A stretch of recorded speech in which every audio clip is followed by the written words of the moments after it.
vous avez remarqué que malgré que le partenaire soit infecté, l'un soit infecté, l'autre n'était pas infecté. Là également, c'est une autre chose. Mais je ne voudrais pas entrer là-dessus, puisque nous parlons de la prophylaxie, restons dans la prophylaxie. C'est un terme intéressant, donc à retenir, prophylaxie pré-expositionnelle. Donc on a compris, docteur, la première étape absolument, c'est le dépistage. Les dépistages, incontournables. Voilà. Dès qu'on connaît, il existe, dès qu'on connaît son état sérologique, il existe donc les moyens de faire reculer la maladie, de vivre bien et même d'avoir des enfants sans que l'autre partenaire soit contaminé. Donc il faut absolument, n'hésitons plus, allons absolument se faire dépister. Vous êtes à côté, docteur, vous êtes assis à côté de celui qui est le coordonnateur du réseau national des organisations à assise communautaire des personnes vivant avec le VIH. Monsieur Jean Loukela, comment ça va? Je vais très bien. En forme? En forme. Depuis quand vous avez su votre état sérologique? Moi, c'est depuis 1997. 1997. 97. Poussez-moi Krikunansima. Depuis 1997 à Zabianti. C'est ça, non? Oui. Alors, la lutte contre le VIH-Sida, c'est votre pain quotidien. Est-ce que ça marche? Est-ce que les gens sont réceptifs? Ou est-ce que sont encore, comme le professeur, comme M. Dosité a dit, les gens pensent que c'est une maladie inventée? Bon, merci.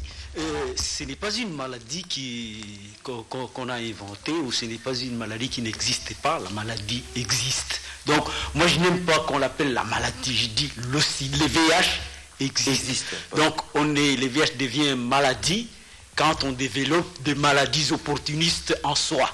C'est à ce moment qu'on dit c'est le sida. Mais, en principe, on parle du VIH. Par exemple, moi, je parle sida, mais je vis avec le VIH. Docteur, c'est vrai que, docteur, j'entends souvent cela, docteur Faustin. C'est vrai, il faut faire une différence entre porteur de VIH et sida, c'est ça? Oui, il faut faire la différence comme il vient de dire. Être porteur du VIH, on peut être porteur du VIH sans être malade. C'est comme avec la malaria. Tel que je suis ici, si vous me dites que vous me posez la question de savoir si j'ai la malaria, je vous dirai que je n'ai pas la malaria. Pourquoi je n'ai pas la malaria? Je n'ai pas mal à la tête, je ne fais pas la fièvre, je n'ai pas de courbatures, je n'ai rien. Mais il peut se faire que si on me fait une goutte épaisse, on peut trouver les trophos. Les trophozoïdes donnent la malaria. Mais j'ai les trophos sans signe de la malaria, sans signe clinique de la malaria. C'est un peu la même chose. C'est-à-dire, la personne a le VIH, a le virus, mais ne manifeste aucun signe de la maladie. Lorsque la personne manifeste le signe de la maladie, lorsque la personne devient malade, en ce moment-là, on dirait que la personne a le sida. Mais si la personne ne porte que le virus, donc la personne a le VIH parce que la personne porte le virus, mais n'a pas le sida. Il y a une différence. Oui, très bien, merci pour cet éclairage. Oui, monsieur Jean. Bon, pour la lutte, comme le docteur disait, arriver à zéro, notre objectif, génération sans sida. Transmission zéro. Je vous dis que là, il faut le moyen. Il faut les moyens. Il faut le moyen. Mais il faut que non. Il faut tout ce que nous avons ici. Ici, nous parlons de quoi? De qui? Des PEPFAR. Oui. Et notre gouvernement. À côté du PEPFAR. À côté du PEPFAR. Aujourd'hui, le docteur travaille à Kalembelembe. Vous voyez que les ARV pédiatriques, c'est grâce aux États-Unis. Et c'est grâce à PEPFAR. Et puis, s'il n'y avait pas PEPFAR, on ne sait pas qu'est-ce qu'on allait devenir les enfants. Parce que si nous parlons des générations sans sida, il faut tout d'abord voir les enfants, les jeunes comme ils sont là. Nous passons déjà. Nous sommes en train de partir. Mais il y a la jeunesse. Vous voyez, nous parlons des PEPFAR. Et puis moi j'ai souvent dit que nécessairement il faut que les gouvernements s'engagent. Aujourd'hui même, on dit, avec la journée mondiale de lutte contre le sida, on dit de l'engagement. Il faut que les journalistes s'engagent. C'est ce que je fais. Il faut que le gouvernement s'engage et les gouvernements doivent s'engager en donnant le moyen. Parce que bientôt, ici, il y a eu un certain moment, il y a ce que nous appelons la contrepartie. La contrepartie n'est pas une ligne budgétaire du VIH-Sida. Mais la contrepartie, parce que le PEPFAR, les Fonds mondiaux et les autres, ils ont dit, bon, nous donnons de l'argent et vous, qu'est-ce que vous faites? Et c'est pour ça qu'ils ont demandé la contrepartie. Mais nous demandons au gouvernement, nous en tant que personnes vivant avec les VIH-Sida, nous sommes inquiets de parler d'aller vers le zéro. Parce que pour aller vers le zéro, de toutes les façons, il faut que notre gouvernement s'engage. Oui, d'autant plus que, docteur, quand vous avez parlé de ces effets de ARV, antirétroviraux, c'est ça, oui, réel. Oui. Mais je sais qu'il y aura... Les gens vont aller massivement vers ça, d'autant que vous avez parlé de cette vertu, que ça peut éviter la transmission entre une personne infectée et l'autre pas infectée. Ça veut dire qu'il y aura donc un engouement, une forte demande. Et là, peut-être là, c'est là où Jean a raison, il faut donc qu'il y en ait beaucoup. Est-ce que vous avez suffisamment de réserves pour faire face à la demande qu'il y aura à la diffusion de cette émission? Bon, tout dépend de la demande. Ah, il y en aura. Mais nous avons un sérieux problème. Oui. Puisque vous parlez de la demande. Nous ne demandons que ça. S'il y a beaucoup de gens qui viennent, anciennement, il y aura le plaidoyer pour avoir le plus de médicaments possible. Mais nous avons un problème dans nos pays. C'est un problème de dépistage. Là, je reviens encore là-dessus. Oui. Et je pourrais même aller loin puisqu'il a parlé des enfants. Jules, vous savez que dans les 22 pays prioritaires, la RDC est les derniers pays où il y a des efforts à fournir. La couverture dans la prise en charge des enfants ou la prise en charge pédiatrique des ARV pose encore un problème sérieux dans notre pays. La couverture n'est pas importante.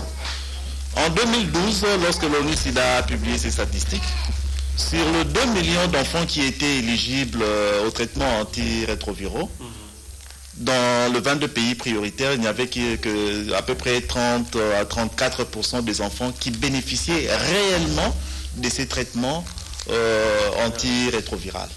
Ce n'est pas fameux. Donc la majorité de ces enfants-là sont condamnés à la mort puisqu'ils ne sont pas soignés. Et lorsqu'on voit les 22 pays, notre pays est les derniers pays, avec une couverture de moins de 15%. Donc nous devons fournir des efforts. Ce n'est pas seulement nous prestataires, ce n'est pas les gouvernements, ce n'est pas le bailleur de fonds, mais tout le monde doit s'engager. Le VIH ne concerne pas que nous qui sommes dans des hôpitaux et les partenaires et consorts. Le VIH concerne tout le monde, c'est un fléau. Même vous les journalistes. Évidemment, nous sommes bientôt là, c'est le mois de décembre. On verra que dans toutes les chaînes, on parlera du VIH. Mais le VIH ne se vit pas, n'existe pas qu'au mois de décembre. Donc, nous devons interpeller la population. Les gens doivent aller se faire dépister. Les femmes enceintes doivent connaître leur statut sérologique pour accroître le nombre de personnes qui doivent bénéficier de ces traitements si nous voulons réellement arriver à l'objectif zéro de l'ONU-SIDA. Donc, objectif génération sans sida. Sans cela, nous n'allons pas évoluer. Tout le monde doit s'engager, et surtout les leaders. Je ne voudrais pas parler des leaders pour ne pas citer certaines catégories de personnes. Nous devons nous engager, nous tous. Et c'est très très important. Donc le nombre d'enfants qui sont sous traitement, ce nombre est insignifiant dans notre pays. Disons dans les 22 pays prioritaires d'une manière générale, et particulièrement en RDC. Nous devons faire des efforts. Dans l'objectif zéro, il y a 0 décès. Comment avoir 0 décès si les enfants ne sont pas dépistés, ou les enfants ne connaissent pas leur statut sérologique, ou les femmes enceintes ne connaissent pas leur statut sérologique? C'est un problème. Donc ça demande l'engagement de tous. Vous occupez, docteur Faustin, de jeunes, et même des très jeunes, qu'on appelle en sigle OEV, ce sont des orphelins et même des enfants vulnérables. J'en ai rencontré un qui a témoigné, qui nous a parlé de ce qu'il n'a pas cherché, parce qu'il est né avec le sida. Aujourd'hui, il approche de la majorité. Vous comprendrez pourquoi ce jeune homme a gardé l'anonymat, bien sûr, pour ne pas être stigmatisé. Écoutez son témoignage. Vous allez apprendre beaucoup de choses et vous allez certainement admirer le sens de responsabilité de ce jeune homme. Regardez.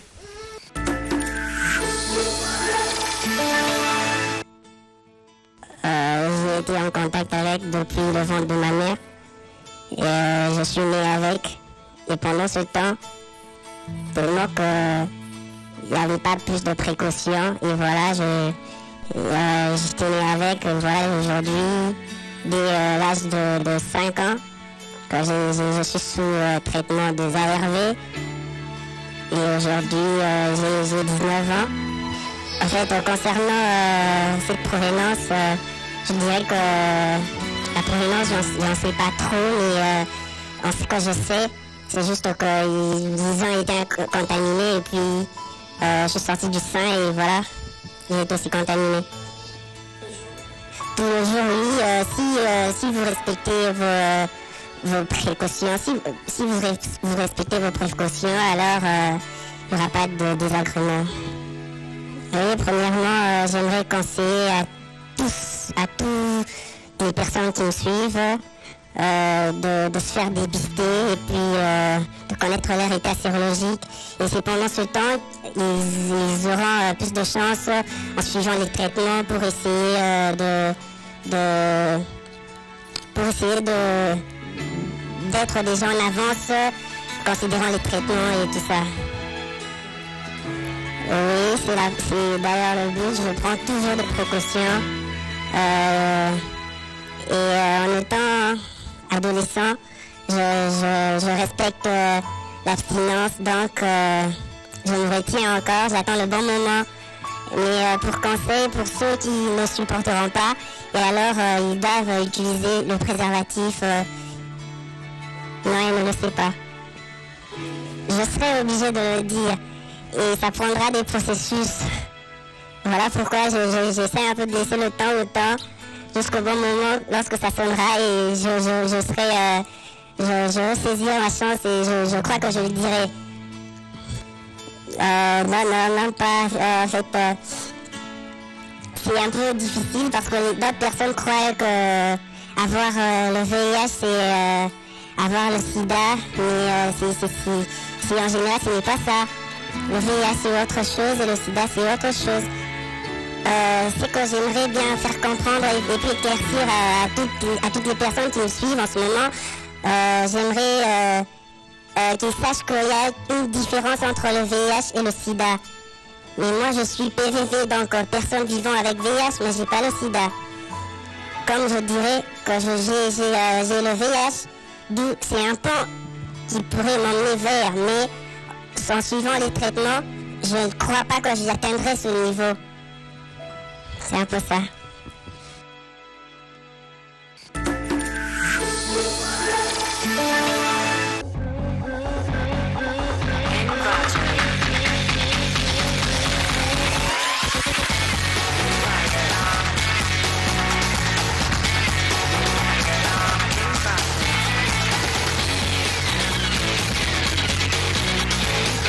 Et si tous les vrais démocrates s'unissaient dans une nouvelle alliance?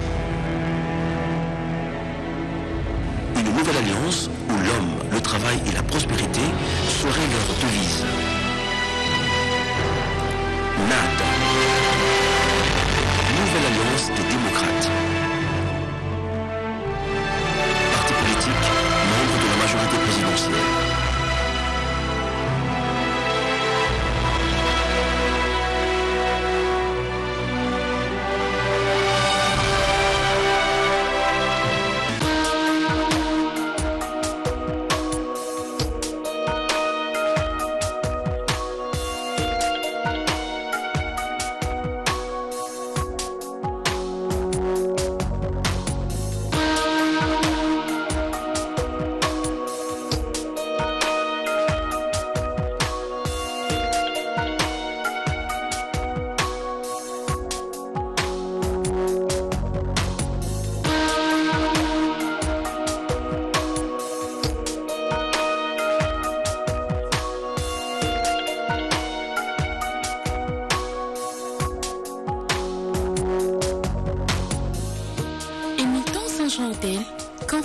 modernité au cœur de la cité des cathédrales à Angola.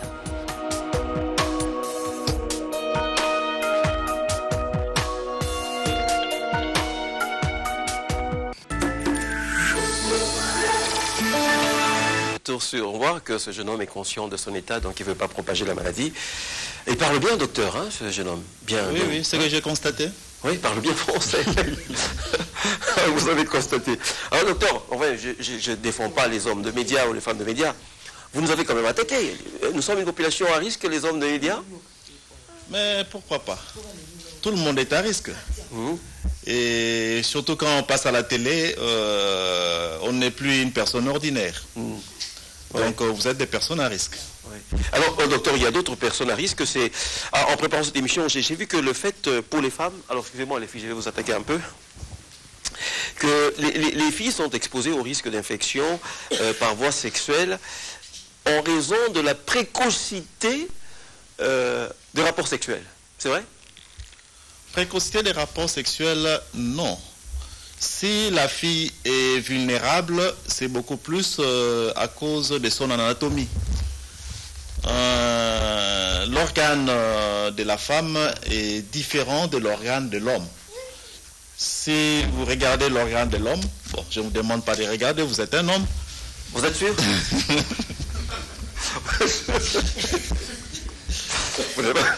L'homme c'est la peau. La peau comme la peau de la main, du visage et tout ça. Et la peau ne laisse pas passer, à moins qu'il y ait une plaie de microbes ou ce que vous voulez. Mais l'organe de la femme, dont je parle de l'intérieur, ce n'est pas la peau, comme la peau de la main, c'est une muqueuse. Et la muqueuse est différente de la peau. Et en plus, il y a toujours des petites plaies à l'intérieur. Et dans la sémence de l'homme, il y a le virus. Donc lorsque l'homme dépose sa sémence, je ne voudrais pas parler des termes, je ne sais pas qui est en train de nous suivre, même les enfants, alors permettez que je parle... Vous voulez parler du sperme? Oui, si vous voulez. Oui, mais ce n'est pas un terme, c'est un terme sperme, c'est tout. Bon, le sperme. Oui, le sperme. Oui. Le sperme contient beaucoup de virus. Lorsque l'homme éjacule, les spermes contenant beaucoup de virus, j'avais dit tout à l'heure que les virus ne demandent qu'une porte d'entrée. Oui. Dans la muqueuse de la femme, il y a toujours des petites plaies, et puis c'est une muqueuse. Et le virus peut pénétrer facilement, ce qui rend la femme plus vulnérable. Alors que si la femme est infectée et l'homme n'est pas infecté, lorsqu'il y a les rapports sexuels, si l'homme ne se blesse pas, si l'organe de l'homme ne contracte pas une petite blessure, invisible bien sûr, ou visible, ça dépend, après les rapports, l'homme a moins de risques de se faire, d'être infecté. Parce que dans son organe, c'est une peau et il n'y a pas de plaie, donc le virus ne pourra pas pénétrer. Donc c'est cette différence qui rend la femme plus vulnérable que l'homme. Ce qui explique aussi pourquoi il y a beaucoup plus de femmes qui sont infectées que les hommes. En parlant de jeunes qui sont la précocité des rapports, non. Il est vrai qu'aujourd'hui, on se rend compte que le VIH se rencontre beaucoup plus chez les jeunes que les personnes âgées. Hier, c'était beaucoup plus chez les personnes âgées, mais aujourd'hui, ça se rencontre beaucoup plus chez les personnes, chez les jeunes. Bon, il y a plusieurs raisons. D'abord, même si vous parlez de la précocité, lorsque la personne prend ses précautions, lorsque la personne porte le préservatif, lorsque la personne exige le préservatif, la personne ne sera pas infectée. Mais il y a un problème d'information. Vous avez dit que je vous attaque. Du 1er janvier au 30 novembre, combien d'émissions vous avez fait en rapport avec le VIH? Est-ce que les jeunes sont informés? Nous passons dans des écoles. Nous programmons des campagnes de sensibilisation. Et chaque fois, c'est la même chose. La sous-information. Donc il y a un problème de sous-information. Si le jeune était informé, je pense que ces problèmes de précocité n'existeraient pas. Les jeunes apprendront beaucoup de choses. Donc là, c'est l'ABC de la prévention même. Les jeunes sauront que quand on n'est pas marié, c'est l'abstinence. Chez les mariés, c'est la fidélité. Mais lorsqu'on ne sait pas observer l'abstinence et la fidélité, il y a au moins le préservatif. Oui. Et ça évitera tous ces problèmes que nous connaissons aujourd'hui. Je vous remercie. Je vous serre la main pour montrer que cette stigmatisation-là n'a aucun sens parce que vous êtes des êtres tout à fait normaux. Hein? Comme on dit, c'est Rebakassi.